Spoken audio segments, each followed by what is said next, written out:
నమస్కారం ఘంటారావానికి స్వాగతం. ముందుగా ప్రధానాంశాలు.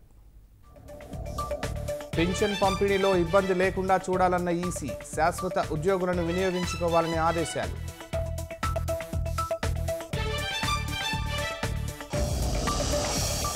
దేశ భవిష్యత్తు యువత చేతిలోనే ఉందన్న సీఈఓ, ఎన్నికల్లో అందరూ ఓటు వేయాలని విజ్ఞప్తి.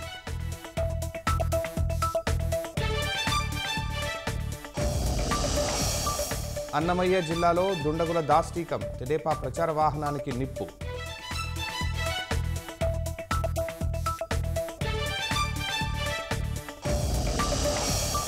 ఎన్నికల వేళ ఉద్యోగులకు సరెండర్ లీవ్స్ నగదు, ఇన్నాళ్లు వేధించి ఇప్పుడు బుజ్జగింపులు.